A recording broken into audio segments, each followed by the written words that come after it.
Every year, almost 5 million donkeys disappear from the global population, slaughtered to feed an industry most of the world has never heard of.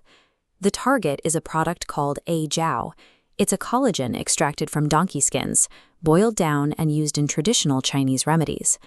This dual-axis chart shows why this is happening. The blue line represents China's domestic donkey population, crashing rapidly. Meanwhile, the red line tracks global jiao demand, rising sharply. As that deficit widens, the industry turned its sights to the African continent. That insatiable demand created a ruthless global supply chain. A humble working animal suddenly became a targeted, high-value black market commodity. For rural African communities, donkeys provide the mechanical backbone of the local economy, hauling water and goods over distances that would otherwise be impassable. Because of the skin trade, families wake up to cut fences. Organized poachers steal the animals in the night, skinning them on the spot. When a family loses their donkey, they lose their ability to transport water, move goods to market, and maintain their crops.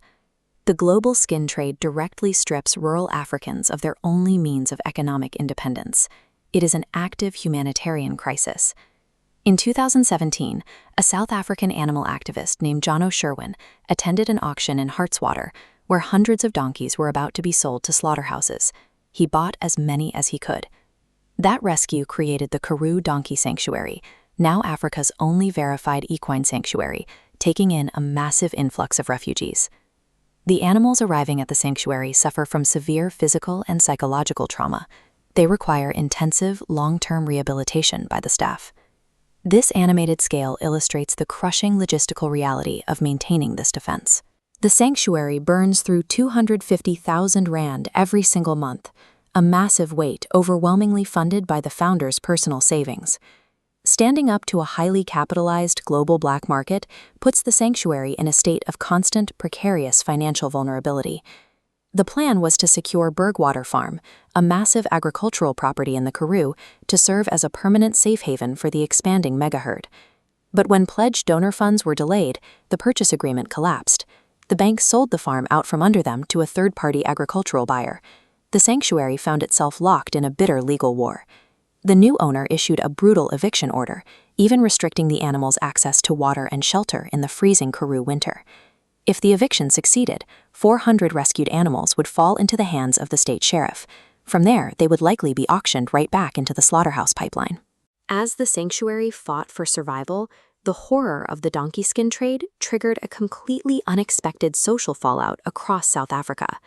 Following a national television expose on the animal abuse, public anger boiled over.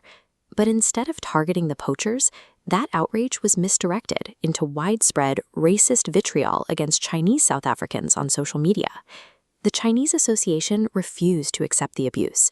In 2022, they launched a landmark equality court case, suing egregious offenders for hate speech and harassment.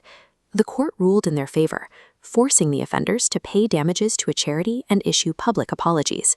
The ruling set a strict legal precedent that online words carry severe consequences. The collateral damage of the jiao trade infected the social fabric of the country, forcing an innocent minority community to legally defend their right to exist without harassment.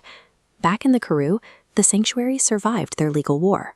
A small group of angel investors stepped in and helped them purchase a new 500-hectare farm, aptly named De Hope, or Hope. The sanctuary has its fortress, but the macro threat remains. Global demand for jiao is still high, and the black market continues to operate across the continent. Yet the sanctuary's stubborn survival keeps a spotlight on the skin trade. That visibility applies constant pressure on regional governments to enact bans and protect their rural economies. The sanctuary's endurance shows that animal welfare doesn't exist in a vacuum. By protecting these animals, they are defending rural livelihoods, pushing back against misdirected hatred, and establishing a permanent line of defense against a system that values hides over lives.